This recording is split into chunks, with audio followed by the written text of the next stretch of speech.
Jin regarde par la fenêtre de sa voiture plus de 100 000 personnes rassemblées pour lui dire au revoir au Japon, lui expliquant que ces gens lui rendent hommage. Beru affirme « Mon roi, le peuple vous respecte », lui conseillant de lever la main par la fenêtre pour les saluer en signe de reconnaissance. Mais Jin refuse qu'il se trompe sur toute la ligne. Le ciel est d'un bleu éclatant.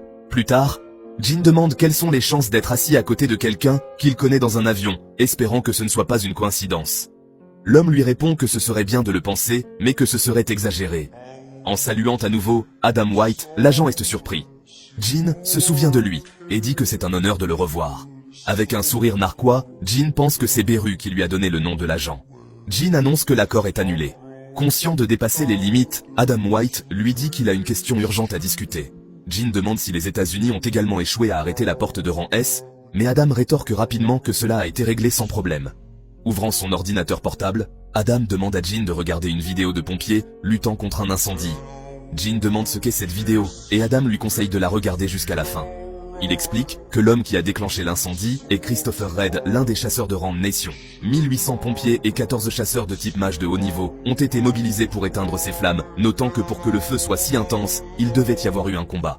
Jin demande si Christopher Reid est décédé. Adam confirme disant qu'il n'arrivait pas non plus à y croire, mais qu'il était déjà mort lorsqu'ils l'ont trouvé. En fouillant dans sa poche, Adam White montre une photo de l'homme que le bureau des chasseurs pense être responsable. Soudain, l'agent est soulevé dans les airs, alors que Jin utilise son autorité de souverain pour le serrer et détruire l'ordinateur portable. Furieux, Jin lui dit que si c'est une blague, il ne sortira pas vivant d'ici. D'autres agents se lèvent, mais Adam, sous la pression, leur ordonne de s'arrêter. Il explique que l'homme sur la photo est sorti d'un donjon, et qu'il pourrait ne pas être la personne que Jin croit. L'énergie magique qu'il dégageait correspondait à celle d'un monstre, et il a attaqué leur chasseur de rang S sans avertissement. Il demande à Jin s'il se souvient de l'explosion survenue, il y a quelque temps, au siège du bureau des chasseurs, celle qui a fait la une des médias mondiaux, et lui demande s'il pense que son père en est responsable. Jin tapote du doigt, libérant l'agent.